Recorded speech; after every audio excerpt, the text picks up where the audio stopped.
Hello students, welcome to our an amazing channel SR academy. तो आज हम करने वाले हैं क्लास 9th के साइंस का चैप्टर नंबर 8, जिसका नाम है force and laws of motion. ये हमारे इस चैप्टर का पार्ट 2 होगा। पार्ट 1 वाले लेक्चर में हम already force and laws of motion के इंट्रोडक्शन के बारे में डिस्कस कर चुके हैं।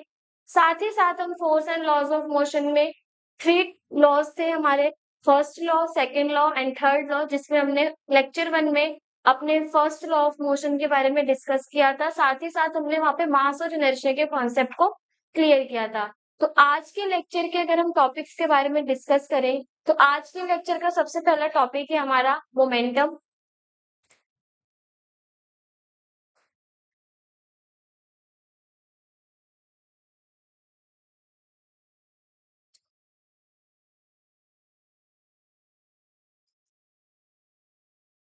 तो सबसे पहले आज हम पढ़ेंगे मोमेंटम के बारे में, मोमेंटम क्या होता है, मोमेंटम के फॉर्मूले के बारे में।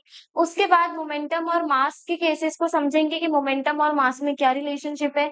साथ ही साथ हम मोमेंटम की यूनिट के बारे में डिस्कस करेंगे और मोमेंटम से रिलेटेड कुछ न्यूमेरिकल्स को सॉल्व करेंगे। हम लोगों ने अपने पिछले लेक्चर में फर्स्ट लॉ ऑफ मोशन को कंप्लीट कर लिया था, तो आज के हमारे पास सिर्फ दो ही लॉज बचते हैं। वो कौन से हैं? सेकेंड लॉ ऑफ मोशन और last third law of motion. तो ये हमारे आज के टॉपिक्स होने वाले हैं, जिसको हम आज के लेक्चर में कवर करेंगे।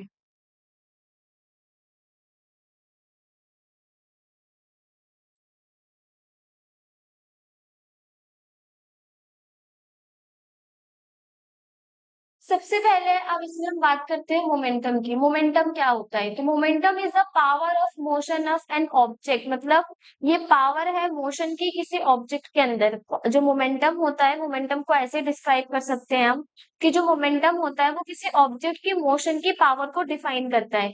साथ ही साथ अगर हम मोमेंटम के फॉर्मूले के बारे में बात करें, तो जो मोमेंटम का फॉर्मूला होता है, एक चीज और, मोमेंटम को हम रिप्रेजेंट करते हैं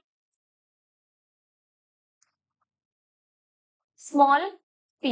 ठीक है, मोमेंटम को रिप्रेजेंट करने का तरीका क्या है? Small P. और हमें एक चीज पता होनी चाहिए कि जो मोमेंटम है वो इक्वल होता है किसके? मास और वेलोसिटी के प्रोडक्ट के। अगर हम किसी के मास को उसकी वेलोसिटी से मल्टीप्लाई करेंगे या उसके मास को उसकी वेलोसिटी का प्रोडक्ट करेंगे, तो हमें क्या मिलेगा? उसका मोमेंटम। जो क्या डिफाइन करता है? पावर ऑफ मोशन को उस ऑब्जेक्ट की। मतलब वो जो ऑब्जेक्ट है उसके अंदर कितना पावर ऑफ मोशन है, वो क्या कहलाएगा? मोमेंटम। साथ ही साथ अगर हम इसमें देखें, हमें क्या लिखा हुआ मिलेगा? The product of velocity and mass is called momentum. वही चीज है, मास और वेलोसिटी के प्रोडक्ट को हम क्या बोलते हैं? मोमेंटम।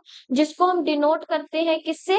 स्मॉल पी से। तो मोमेंटम की जो डेफिनेशन है वो क्या होगी? तो हमें सिर्फ इतना याद रखना है कि मोमेंटम क्या होता है? Product of velocity and mass. Mass की प्रोडक्ट, मास और वेलोसिटी के प्रोडक्ट को ही हम क्या बोलते हैं? मोमेंटम। जिसको हम किससे डिनोट करते हैं? स्मॉल पी से। तो यहाँ पे हमारे पास फॉर्मूला भी गिवन है। मोमेंटम किसी ऑब्जेक्ट पे किसके बराबर होगा? मास मल्टीप्लाई बाय वेलोसिटी, यानी P इज इक्वल्स टू में m इंटू में v। जहां पे हमारा P क्या हो गया? मोमेंटम हो गया। m क्या हो गया? मास हो गया किसी ऑब्जेक्ट का। और v क्या हो गया? वेलोसिटी हो गई उसी ऑब्जेक्ट की। तो यहाँ पर हमने बात कर ली किसकी? मोमेंटम की।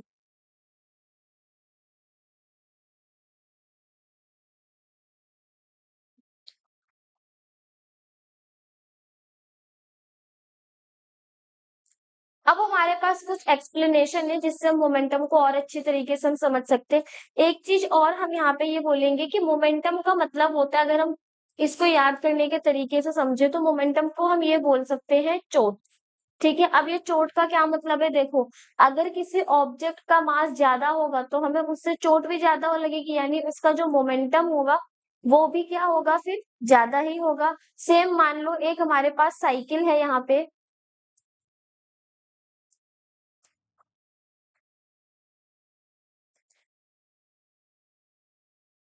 और एक हमारे पास कार गिवन है। ठीक है, तो अगर हम साइकिल की वेलोसिटी के बारे में बात करें, ये हो गई हमारी 10 मीटर पर सेकेंड। वहीं अगर हम कार की वेलोसिटी के बारे में बात करें, तो वो हो गई 60 metre per second. For example, मान लो हमारे पास यहाँ पे कोई एक बॉडी खड़ी है, तो अगर ये 10 मीटर पर सेकंड की स्पीड से आ रही है साइकिल और जो कार है हमारी 60 मीटर पर सेकंड से की स्पीड से आ रही है, तो इस जो बॉडी है उसको चोट किससे ज़्यादा तेज़ी से लगेगी? ऑब्वियसली सी बात है जिसकी वेलोसिटी ज़्यादा हो यानी 60 मीटर पर सेकंड से। तो मोमेंटम भी एक तरीके का हमारा समझने के लिए चोट है मतलब जिस ऑब्जेक्ट से हमें ज़्यादा चोट लगेगी मतलब उसका मोमेंटम क्या होगा? ज़्यादा होगा। और हमने एक चीज़ और पढ़ी है कि P किसके बराबर होता है? मास इंटू में वेलोसिटी यानी अगर उसका मास ज़्यादा तो चोट भी ज़्यादा लगेगी, अगर उसकी वेलोसिटी भी ज़्यादा है, तो भी हमें चोट क्या लगेगी? ज़्यादा। जैसे यहाँ पे हमने वेलोसिटी के केस में एग्ज़ाम्पल लिया कि साइकिल की जो वेलोसिटी है वो कम है एज़ कंपैरिज़न टू कार की वेलोसिटी, तो जो चोट लगने के चांसेस हैं वो कार से ज़्यादा लगेंगे एज़ कंपैरिज़न टू साइकिल। तो मोमेंटम फिर किसका ज़्यादा होगा? तो हमारा इस कंडीशन में मोमेंटम कार का ज़्यादा होगा। अब देखो यहाँ पे हम कुछ एग्ज़ाम्पल्स को अगर कंसीडर करें तो इसमें फर्स्ट एग्जांपल दे रखा है a person get injured to the case in the case of hitting by a moving object such as stones, pebbles or anything because of momentum of the object देखो वही चीज बोली गई है कि एक पर्सन है वो इंजर्ड हो सकता है मतलब उसको चोट लग सकती है कौन सी केस में जब हम एक मूविंग ऑब्जेक्ट मतलब उससे पत्थर फेंक के मारते हैं या फिर किसी भी ऑब्जेक्ट को फेंक के मारते हैं तो क्या होगा उसके पास कुछ वेलोसिटी आएगी उसका कुछ मास है और जब उसकी वेलोसिटी हाई रहेगी तो उसका मोमेंटम भी कैसा होगा हाई होगा तो इस केस में पर्सन क्या हो जाएगा इंजर्ड हो जाएगा मतलब उसको चोट लगने के चांसेस हो जाएंगे।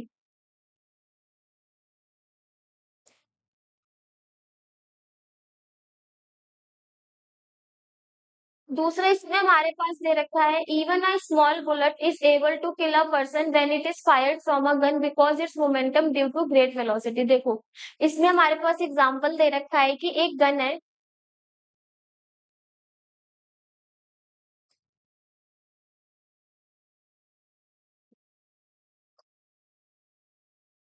जब उस गन से बुलेट हमारी निकलती है तो हम क्या देखते हैं कि उस बुलेट की जो वेलोसिटी है यानी स्पीड है वो बहुत ज्यादा हाई होती है और हमें पता है कि मोमेंटम किसके प्रोपोर्शनल होता है डायरेक्टली मास के और वेलोसिटी के यानी वेलोसिटी जितनी तेज मोमेंटम उसका उतनी तेज यानी चोट लगने के चांसेस बहुत ज्यादा से ज्यादा होंगे तो वही बोला गया है कि एक स्मॉल बुलेट किल कर सकती है एक पर्सन को लेकिन कब जब उसे हम फायर करेंगे किससे गन से क्योंकि गन से फायर करने पर उसकी वेलोसिटी कैसी हो जाती है बहुत ज्यादा हाई हो जाती है थर्ड इसमें हमें एग्जांपल दे रखा है एक्सप्लेनेशन के लिए a person get injured severely when hit by a moving vehicle because of a momentum of vehicle due to mass and velocity ये हमारे पास ये व्हीकल वाला केस दे रखा है कि एक पर्सन है वो इंजर्ड हो जाता है क्यों जब वो हिट करता है उसकी बॉडी हिट होती है किसी व्हीकल से क्योंकि जो व्हीकल है यानी जो गाड़ी है हमारे पास उसका कुछ मास होगा कुछ वेलोसिटी होगी यानी उसका मास और वेलोसिटी की वजह से उसका मोमेंटम कैसा होगा हाई होगा जिसकी वजह से उस पर्सन को इंजर्ड होने में ज़्यादा चोटें आएँगी।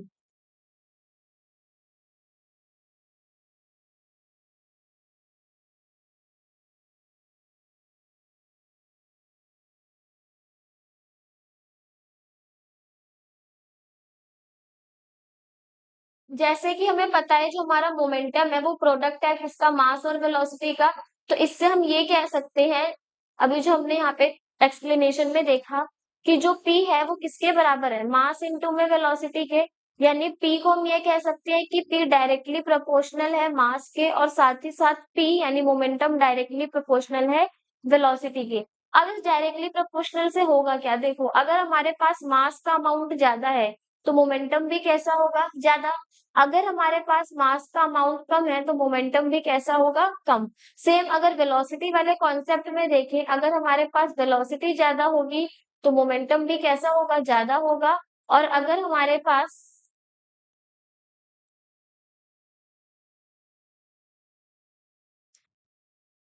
और अगर हमारे पास मोमेंट वेलोसिटी कम होगी तो मोमेंटम भी कैसा होगा कम तो यहाँ से हमारे पास एक रिलेशनशिप निकल रहा है किसका मोमेंटम का मास और वेलोसिटी के साथ कि जो हमारा मोमेंटम है वो मास के डायरेक्टली प्रोपोर्शनल होगा साथ ही साथ वो मोमेंटम हमारा वेलोसिटी के भी डायरेक्टली प्रोपोर्शनल होगा तो यही चीज हमारे पास इसमें सेकंड पॉइंट में बोली गई है कि जो मोमेंटम होता है वो डायरेक्टली प्रोपोर्शनल होता है किसके मास एंड वेलोसिटी की अगर मोमेंटम हमारा इंक्रीज करेगा तो हमारा जो मास और वेलोसिटी है वो भी क्या करेगी इंक्रीज करेगी अब इससे हमें क्या पता चलता है देखो This means if a lighter and a heavier object is moving with same velocity, then heavier object will have more momentum than the lighter one. देखो यहाँ पे हमारे पास एक एग्जांपल दे रखा है, मानो हमारे पास A एक ऑब्जेक्ट है और B एक ऑब्जेक्ट है।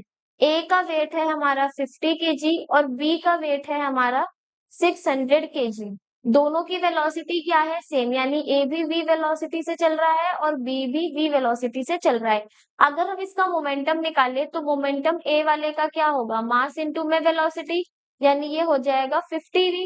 वहीं अगर हम मोमेंटम निकालें B वाले ऑब्जेक्ट का तो ये हो जाएगा मास इंटू में वेलोसिटी, यानी 600v। तो ये चीज बोली गई है कि जो हेवियर ऑब्जेक्ट होगा उसका मोमेंटम ज्यादा होगा as comparison to lighter one.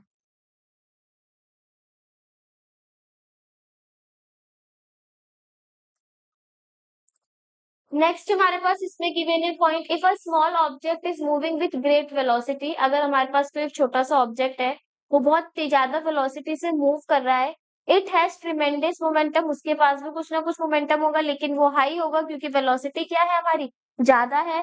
तो इस केस में मोमेंटम की वजह से जो हमारा ऑब्जेक्ट है वो किसी भी अनदर ऑब्जेक्ट को हार्म प्रोवाइड कर सकता है, या फिर हम ये कह सकते हैं कि देखो मानो हमारे पास कोई एक ऑब्जेक्ट है ए जो बहुत हाई स्पीड से आ रहा है।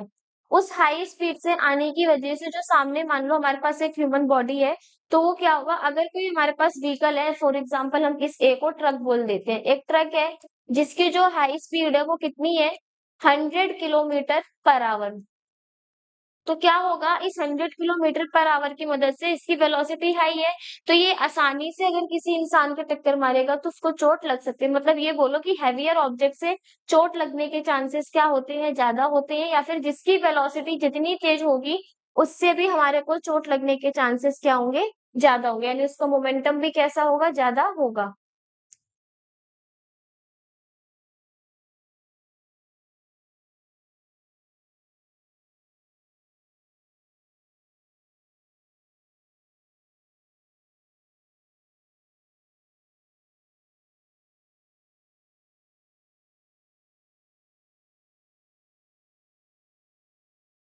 नेक्स्ट हमारे पास एग्जाम्पल है बुलेट वाला, जो भी हमने देखा, जिसमें हमने क्या देखा था कि जो एक बुलेट है अगर वो नॉर्मली हमारी रेस्ट पोजीशन पर रहते उससे हमें इतने चोट लगने के चांसेस नहीं है, लेकिन अगर उसी स्मॉल बुलेट की हम फायरिंग करवाते हैं किससे? किसी गन से, तो क्या होगा? गन से फायरिंग कराने पर उसकी वेलोसिटी हाई हो जाएगी और हाई वेलोसिटी होने की वजह से उसका जो मोमेंटम होगा वो भी हाई होगा और किसी भी पर्सन को इंजरी होने के चांसेस भी कैसे हो जाते हैं? हाई हो जाते हैं।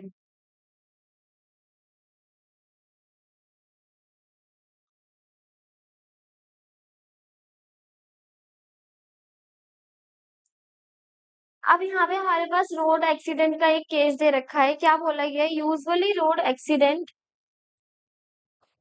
Proof more fatal because of, देखो जो हमारे रोड एक्सीडेंट्स होते हैं, रोड में एक्सीडेंट देखने को मिलते हैं, वो बहुत ज्यादा फेटल होते हैं, खतरनाक होते हैं। क्यों? क्योंकि हाई स्पीड की जो होती है, high speed than in slower speed, this happens because vehicles running with high speed have a greater momentum compare to a vehicle running with lower speed. अब इस कंडीशन में होता है क्या है? देखो मान लो ये हमारे पास एक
देखो हमारे पास क्या है, रोड एक्सीडेंट का केस दे रखा है। इसमें हमें पता है कि जो रोड में एक्सीडेंट्स होते हैं वो ज्यादातर कब किस केस में होते हैं, कि जब हमारी जो व्हीकल्स है वो बहुत तेज स्पीड से आ रही होती है। तो यहाँ पे हमारे पास दो व्हीकल्स दे रखा है, एक है हमारे पास कार, दूसरा है हमारे पास ट्रक, जिसमें कार की जो स्पीड है वो है 50 किलोमीटर पर आवर, और वही जो हम देखेंगे ट्रक की स्पीड है 140 किलोमीटर पर आवर। यहाँ पे हमें देखने को मिलेगा कि इन दोनों के कंपैरिजन में अगर हम स्पीड को कंपेयर करें तो जो ट्रक की स्पीड है वो ज्यादा है एज कंपैरिजन टू कार, और यहाँ पे हमारे पास एक बॉडी है। अब क्या होगा, जैसे ही ये हमारी जो इसका जो वेलोसिटी है वो हाई है, यानी इसका मोमेंटम भी क्या होगा, हाई। और यहाँ पे अगर हम देखें 50 किलोमीटर पर आवर में इसकी वेलोसिटी भी कम है, तो साथ ही साथ मोमेंटम भी कैसा हो जाएगा, कम। तो इस ह्यूमन बॉडी में अगर एक्सीडेंट होता है तो चोट लगने के चांसेस किससे ज्यादा है, ट्रक से। क्यों? क्योंकि ट्रक की वेलोसिटी बहुत ज्यादा है और उसका मोमेंटम भी बहुत ज्यादा है। इस वजह से अगर इस ह्यूमन बॉडी का एक्सीडेंट होता है तो चोट किससे ज्यादा लगेगी, ट्रक से ज्यादा लगेगी एज कंपैरिजन टू कार, क्योंकि ट्रक की जो वेलोसिटी है वो बहुत ही ज्यादा अमाउंट में प्रेजेंट है।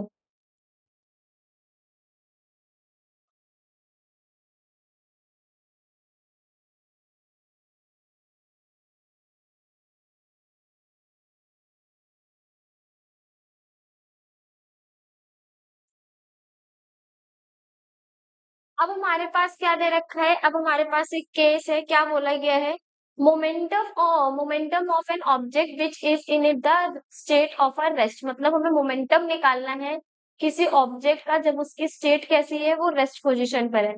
तो इस केस में होगा क्या,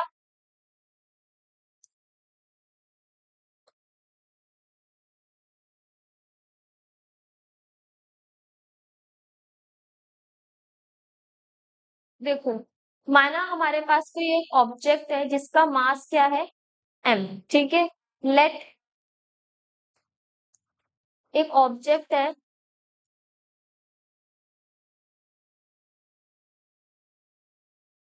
जिसका मास क्या है, एम, और वो किस पोजीशन पर है, रेस्ट की पोजीशन पर है। साथ ही साथ माना अगर वो रेस्ट की पोजीशन पर है यानी उसकी वेलोसिटी क्या होगी, जीरो होगी। तो यहाँ पे हम लिख सकते हैं कि अगर हमारे पास एक ऑब्जेक्ट है जिसका मास एम है और वो किस पर है, ऑब्जेक्ट इन रेस्ट, अगर वो रेस्ट पर है तो उसकी वजह से जो उसकी वेलोसिटी होगी यानी वी, वो क्या हो जाएगी, जीरो हो जाएगी। और हमें पता है मोमेंटम किसके बराबर होता है, मोमेंटम हमारा बराबर होता है मास इनटू में वेलोसिटी के। साथ ही साथ मोमेंटम को हम p से रिप्रेजेंट करते हैं, मास को m से और वेलोसिटी को v से, क्योंकि हमें पता है कि जो हमारा ऑब्जेक्ट है वो किस पोजीशन पर है, रेस्ट पर है, यानी उसकी जो वेलोसिटी है वो क्या हो जाएगी, जीरो। तो अगर हम यहाँ पे वेलोसिटी को जीरो पुट करते हैं तो हमारा ओवरऑल मोमेंटम क्या हो जाएगा, जीरो हो जाएगा। तो इससे ये पता चल रहा है कि जो हमारा मोमेंटम है ऑब्जेक्ट का वो किस पे है, रेस्ट पर है। तो ये कैसी बॉडी है, नॉन मूविंग बॉडी है, और इसी वजह से जो हमारा ऑब्जेक्ट है उसका मोमेंटम क्या आ रहा है, जीरो के इक्वल आ रहा है। तो ये हमेशा याद रखना है कि अगर हमारे पास मोमेंटम पूछा जाएगा किसका, किसी बॉडी का, अगर वो मूविंग पोजीशन पर है तो हम उसको रिप्रेजेंट करेंगे p इज इक्वल्स टू में m इंटू में v। और अगर हमारे पास गिवन है कि वो जो ऑब्जेक्ट है वो रेस्ट पर है तो हमें डायरेक्ट लिख देना है कि जो हमारा उस कंडीशन में मोमेंटम होगा वो जीरो होगा। इसका रीजन ये है कि अगर कोई ऑब्जेक्ट रेस्ट पर रहता है तो उसकी वेलोसिटी किसके बराबर हो जाती है, जीरो के बराबर में।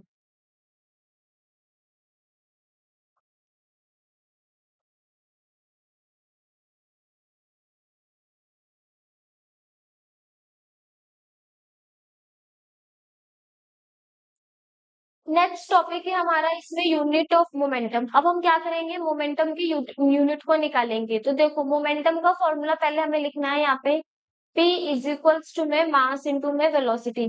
हमें पता है जो हमारा मोमेंटम है वो किसके बराबर होता है, मास और वेलोसिटी के प्रोडक्ट के। अब हम क्या करेंगे, एक एक की वेलोसिटी यूनिट लिखेंगे। अगर हम यहाँ पे यूनिट लिखें किसकी, मास की, तो वो क्या होती है, वो होती है हमारी केजी।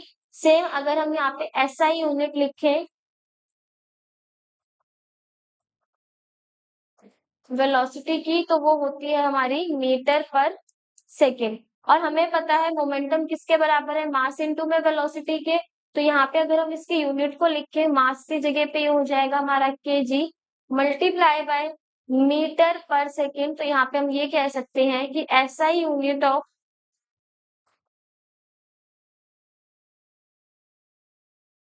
मोमेंटम यानी P, जो हमारा स्मॉल p है उसकी मोमेंटम की यूनिट किसके बराबर हो जाएगी, किलोग्राम मीटर पर सेकेंड।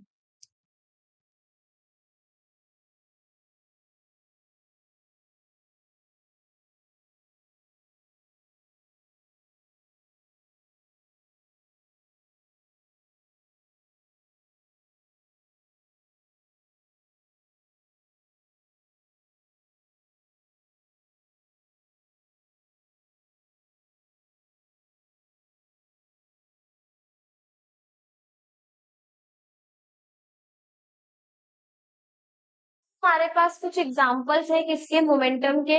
अब हम उनको न्यूमेरिकल्स को सॉल्व करेंगे। तो सबसे पहले हमारे पास इसमें क्या गिवन है, देखो बोला क्या है, what will be the momentum, हमें मोमेंटम निकालना है ऑफ अ स्टोन, स्टोन का हैविंग मास ऑफ 10 kg, यानी यहाँ पे अगर हम लिखे तो हमें क्या गिवन है, mass of stone is equals to में 10 kg। अब बोला गया है when it is thrown with a velocity of 2 metre per second. देखो एक हमारे पास स्टोन है जिसका मास है 10 किलो का, और उसको हमने कितनी वेलोसिटी से थ्रो करा है, 2 मीटर पर सेकेंड की वेलोसिटी से। तो यहाँ पे अगर हम लिखें वेलोसिटी ऑफ स्टोन क्या हो जाएगा, वो होगा हमारा 2 मीटर पर सेकेंड। मोमेंटम हमें पता है किसके बराबर होता है, मास इंटू में वेलोसिटी। मास हो गया हमारा 10 kg, वेलोसिटी हो गई हमारी 2 मीटर पर सेकेंड। तो यहाँ से हम कह सकते हैं मोमेंटम किसके बराबर आएगा, 20 kg मीटर पर सेकेंड।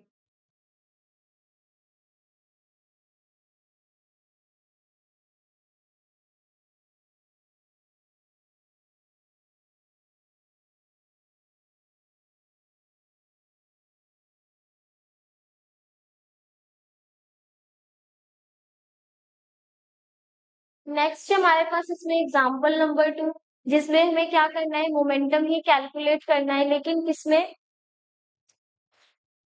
क्या दे रखा है, a bullet of 25 gram when it is fired from a gun with a velocity 100 metre per second. मतलब एक हमारे पास बुलेट है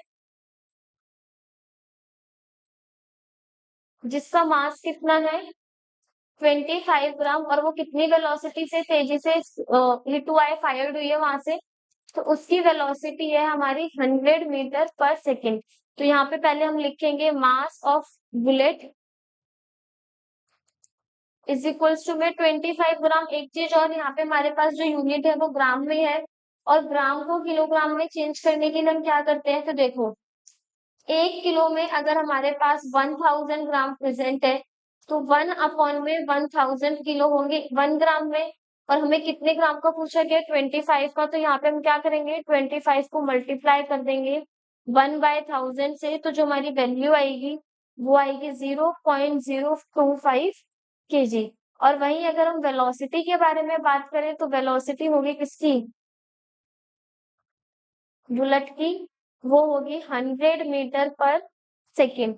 अब हम मोमेंटम निकालेंगे जो बराबर होता है हमारे मास इंटू में वेलोसिटी के।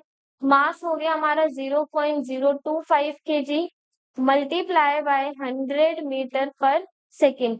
पॉइंट को यहाँ से रिमूव करेंगे, 30 हमारे यहाँ पर आ जाएंगे, 20 से 20 कैंसिल, यानी मोमेंटम हो गया 25/10 kg मीटर पर सेकेंड, जिसको हम अगर पॉइंट को नीचे से 0 को रिप्लेस करेंगे, तो जो हमारा मोमेंटम है वो बराबर आ जाएगा किसके, 2.5 kg मीटर पर सेकेंड के।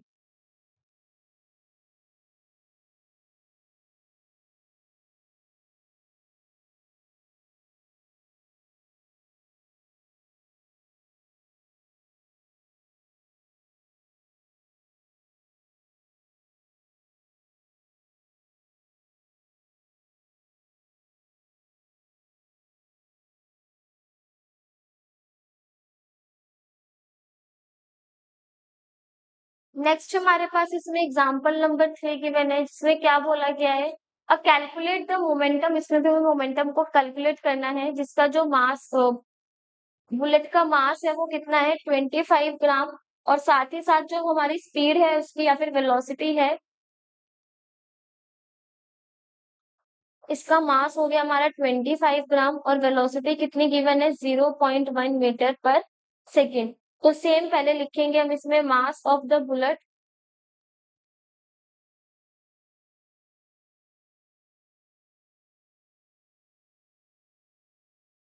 25 ग्राम को केजी में चेंज करने के लिए हमें पता है किससे मल्टीप्लाई करेंगे 1/1000 केजी से, जिसकी वैल्यू आएगी 0.025 केजी। ये हम ऑलरेडी अपने पिछले क्वेश्चन में कर चुके हैं। साथ ही साथ अगर हम यहाँ पे वेलोसिटी के बारे में बात करें तो वेलोसिटी होगी बुलेट की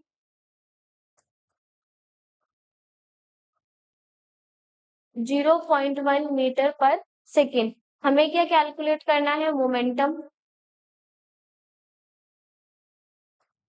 यानी स्मॉल p जो किसके बराबर होगा मास इनटू में वेलोसिटी के।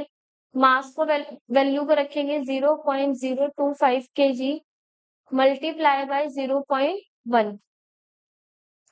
तो यहाँ पे अगर हम देखें तो 0.025 केजी को 0.1 मीटर पर सेकेंड से मल्टीप्लाई करेंगे तो जो हमारा मोमेंटम है वो बराबर आएगा किसके 0.0025 केजी मीटर पर सेकेंड की वैल्यू के बराबर।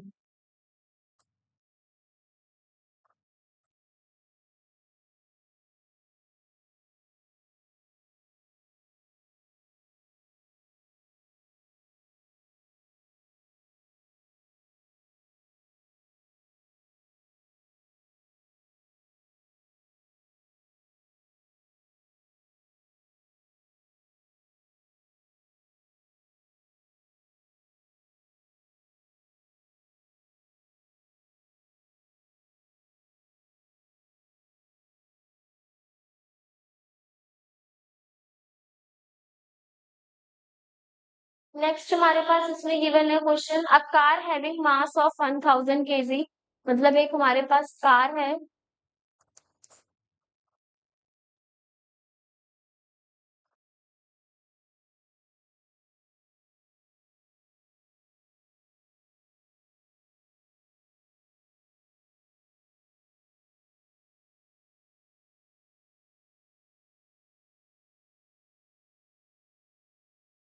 ठीक है। क्या बोला गया है जो ये कार है इस कार का जो मास है वो कितना है 1000 केजी और ये कितनी वेलोसिटी से चल रहा है 0.5 मीटर पर सेकेंड की वेलोसिटी से।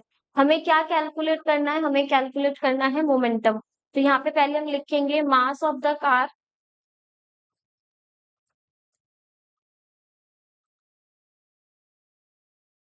जो बराबर है किसके 1000 केजी के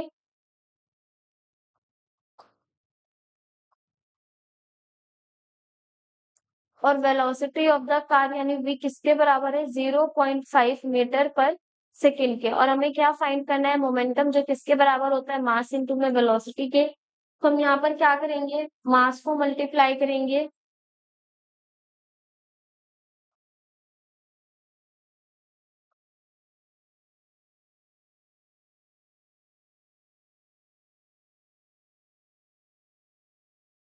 पॉइंट को रिमूव करेंगे जीरो नीचे आएगा, इस जीरो से ही हमारा जीरो कैंसिल हो जाएगा, वैल्यू किसके बराबर आएगी 500। यानी जो हमारा मोमेंटम होगा वो होगा 500 केजी मीटर पर सेकेंड।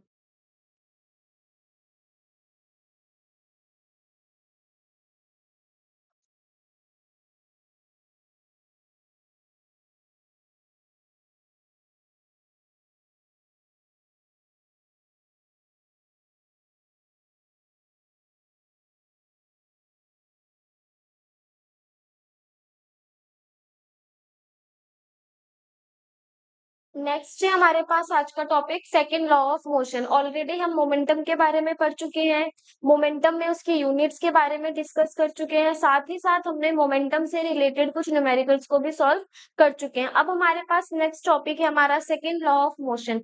तो अब हम बात करेंगे सेकंड लॉ ऑफ मोशन की। तो सेकंड लॉ ऑफ मोशन क्या कहता है,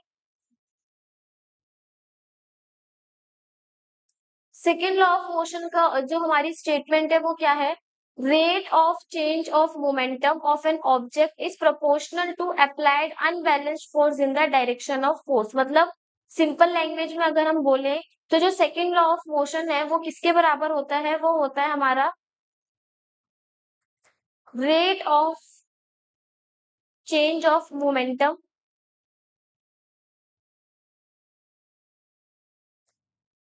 विथ रिस्पेक्ट टू टाइम, मतलब टाइम के साथ जो भी हमारा मोमेंटम में चेंज होगा उसको हम क्या बोलेंगे, rate of change of momentum with respect to time, वो क्या होगा, सेकेंड लॉ ऑफ मोशन।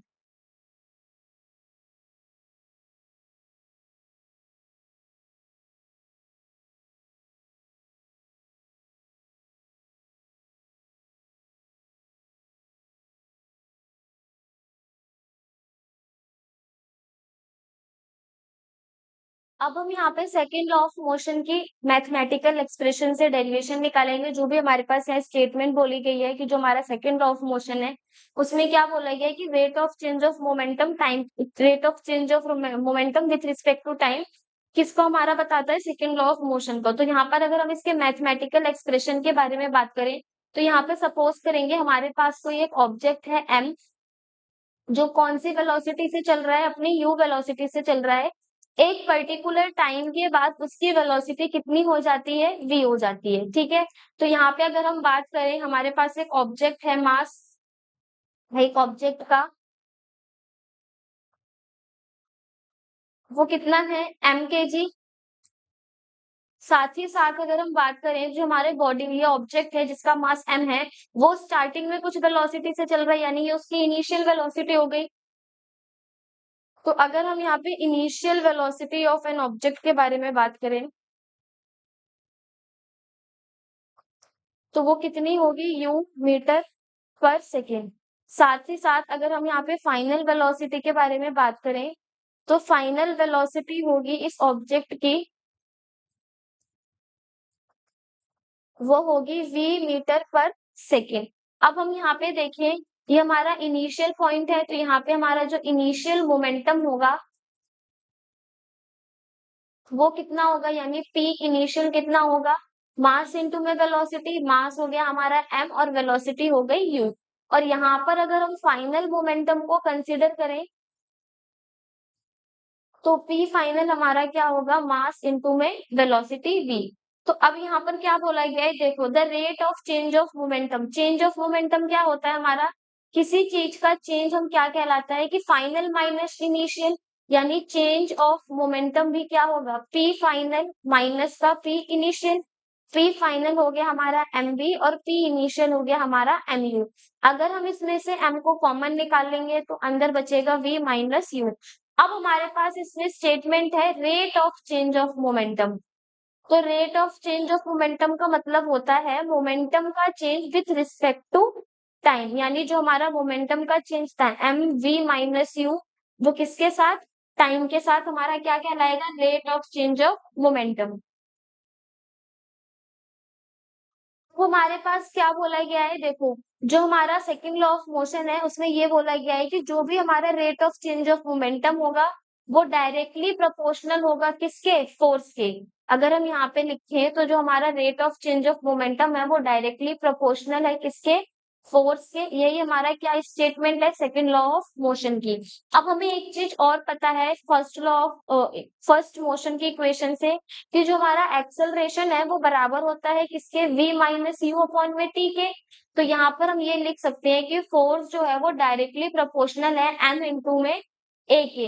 और हमें पता है इस डायरेक्टली प्रोपोर्शनल के साइन को हटाने के लिए हम यहाँ पर एक कांस्टेंट का यूज करते हैं, जो क्या है हमारा k कांस्टेंट है। तो यहाँ पर हम इसको लिख देंगे k इज अ कांस्टेंट,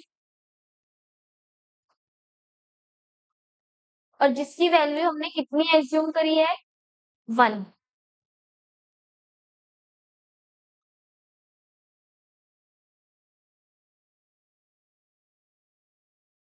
देखो अगर हम इसकी वैल्यू को 1 एज्यूम करते हैं तो हमारा जो फोर्स है वो किसके बराबर आ जाएगा, मास इनटू में एक्सेलरेशन के बराबर। और साथ ही साथ हमें फोर्स की एसआई यूनिट के बारे में भी बात करें तो इससे जो हमारी एसआई यूनिट होगी फोर्स की वो हो जाएगी kilogram metre per second square, और साथ ही साथ एन जिसका नाम क्या होता है, न्यूटन।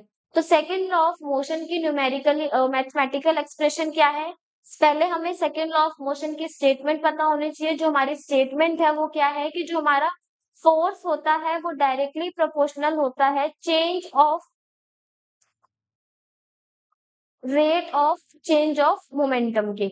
ये किसकी स्टेटमेंट है? ये हमारी स्टेटमेंट हो गई सेकंड लॉ ऑफ मोशन की, जिसमें हमने क्या देखा कि हमारे पास एक मास है जिसकी इनिशियल वेलोसिटी है u, जो कुछ टाइम इंटरवल के बाद डिस्टेंस ट्रेवल करके उसकी वेलोसिटी कितनी हो जा रही है v। तो अगर हम इसमें इसका इनिशियल मोमेंटम निकालते हैं, पी आई निकालते हैं, तो बराबर होता है मास इंटू में u के। अगर हम इसके फाइनल मोमेंटम के बारे में बात करें तो वो बराबर हो जाएगा हमारा m इंटू में v के। साथ ही साथ हमें बात की जा रही है चेंज ऑफ मोमेंटम की। अगर हमारे को किसी चीज का चेंज निकालना होता है तो हम क्या करते हैं, पी फाइनल में से पी इनिशियल को माइनस करेंगे, यानी M V minus M U, जिसमें से एम को हमने कॉमन निकाला, अंदर क्या बचा, सिर्फ वी माइनस यू। तो rate of change of momentum क्या होगा, change of momentum with respect to time. और हमें एक चीज पता है कि सेकेंड लॉ ऑफ मोशन में जो हमारा फोर्स है वो डायरेक्टली प्रोपोर्शनल होता है rate of change of momentum के। वो वैल्यू हमने यहाँ पे पुट करी। कांस्टेंट को हटाने के लिए हमने के का यूज करा, साथ ही साथ हमने v माइनस यू अपॉन में t को एलिमिनेट करके क्या रखा है, a रखा है। और हमने एक चीज और एज्यूम करी है कि जो k की वैल्यू है वो किसके बराबर है, 1 के बराबर है, जिससे जो हमारा फोर्स है वो इक्वल आ गया किसके, मास इनटू में एक्सेलरेशन के बराबर।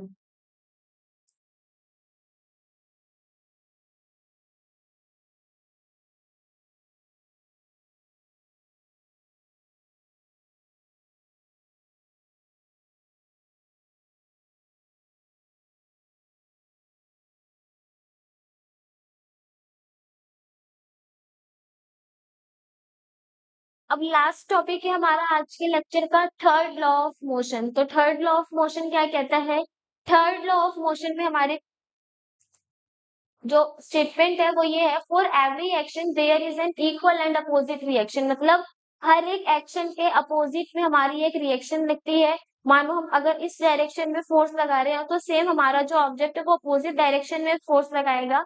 इसी को हम क्या बोलते हैं, थर्ड लॉ ऑफ मोशन। मतलब हर एक एक्शन क्या करता है, अपने ही जैसा इक्वल फोर्स लगाता है, लेकिन किस डायरेक्शन में, अपोजिट डायरेक्शन में। अब हमें सिर्फ इसकी जो हमारी एप्लीकेशन है उसको याद करना है कि जो हमारा थर्ड लॉ ऑफ मोशन है उसकी एप्लीकेशन कहाँ कहाँ पर यूज होती है। तो सबसे पहले इसमें दे रखा है, walking is enabled by third law. जो भी हम चलते हैं रास्ते में तो वो किसकी वजह से पॉसिबल हो पाता है, सिर्फ और सिर्फ थर्ड लॉ ऑफ मोशन की वजह से। अब वो कैसे है वो देखते हैं।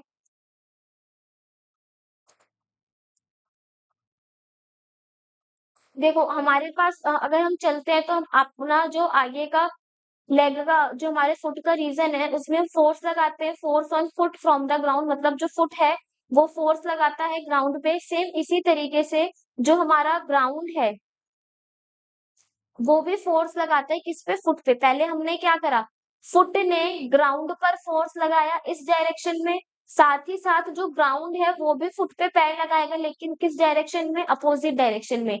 तो यहाँ पे क्या हो रहा है, हर एक एक्शन के लिए इक्वल और अपोजिट एक्शन रिएक्शन हो रहा है। इसी को हम क्या बोलेंगे, third law of motion.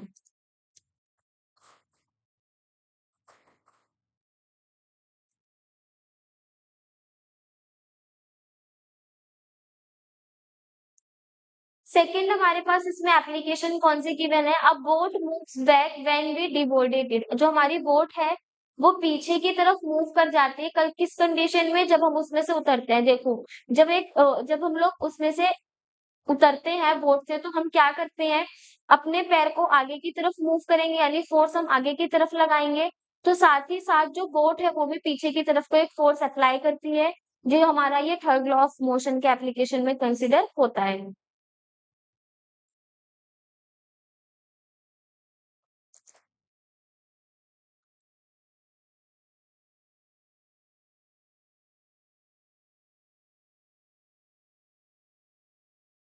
Third हमारे पास इसमें एक एप्लीकेशन है कि अब गन रिकॉइल्स। गन वाला एग्जांपल हमें पता है कि जब गन से शूट किया जाता है तो हमने देखा होगा कि जब गन से हमारी बुलेट निकलती है तो बुलेट पे जो फोर्स लगती है सेम उसी तरीके से जो हमारी गन है वो भी पीछे की तरफ मूव करती है। क्यों, किस वजह से, कि जो भी हम बुलेट पे फोर्स लगाते हैं तो सेम बुलेट भी हमारी किस पे फोर्स लगाती है, गन पे फोर्स लगाती है। तो यहाँ पे इक्वल एंड अपोजिट रिएक्शन होती है।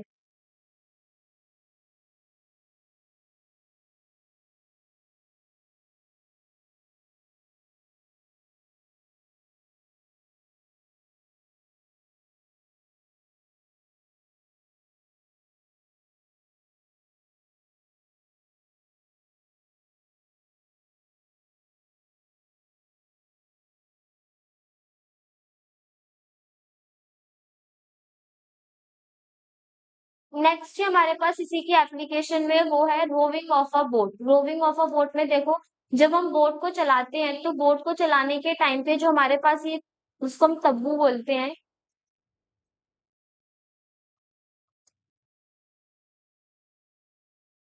इस कंडीशन में होता क्या है देखो, जब हम इस पे पीछे की तरफ को फोर्स लगाते हैं जिससे जिससे क्या होता है कि हमारी बोट कहाँ को मूव करना स्टार्ट कर देती है, आगे की साइड को मूव करना स्टार्ट कर देती है। तो ये हो गए हमारे थर्ड लॉ ऑफ मोशन के कुछ एग्जांपल्स, कुछ एप्लीकेशंस कहाँ कहाँ पर हमारे यूज होते हैं। तो ये चारों एप्लीकेशंस हमें याद होने चाहिए। फर्स्ट है walking is enabled by third law, जो भी हम चल पा रहे हैं वो किसकी वजह से, थर्ड लॉ की वजह से। सेकेंड है हमारे पास जब हम बोट से डिबोर्ड करते हैं तो जो हमारी बोट है वो पीछे की तरफ मूव हो जाती है। थर्ड है इसमें हमारे पास की जो गन है वो रिकॉइल होती है। साथ ही साथ इसमें हमारा फोर्थ है रोविंग ऑफ अ बोट, जो हमारी बोट है, बोट को चलाने में भी हमारे कौन से लॉ का यूज होता है, थर्ड लॉ ऑफ मोशन का यूज होता है। अगर हम आज के लेक्चर के समरी के बारे में बात करें तो जो हमारी समरी है वो क्या है, सबसे पहले हमने आज के लेक्चर में किसके बारे में डिस्कस करा, मोमेंटम के बारे में, जिसमें हमने उसकी एसआई यूनिट को भी समझा, साथ ही साथ हमने उसके कुछ न्यूमेरिकल्स को भी सॉल्व किया। उसके बाद हमने सेकेंड लॉ ऑफ मोशन को डिस्कस करा और लास्ट में हमने इसमें थर्ड लॉ ऑफ मोशन को भी डिस्कस किया, और वो भी किसके बेसिस पे, एप्लीकेशन के बेसिस पे। तो यहाँ पे हमारा जो चैप्टर है वो फिनिश होता है। तो ये हमारे टोटल फिजिक्स के 2 चैप्टर्स यहाँ पे फिनिश हो गए। सबसे पहला हमने मोशन फिनिश करा, उसके बाद हमने यहाँ पे अपना force and laws of motion वाले चैप्टर को भी फिनिश कराए। तो अब हम मिलते हैं अपने फिजिक्स के नेक्स्ट लेक्चर में, जिसमें हम अपने आगे के चैप्टर को कंटिन्यू करेंगे।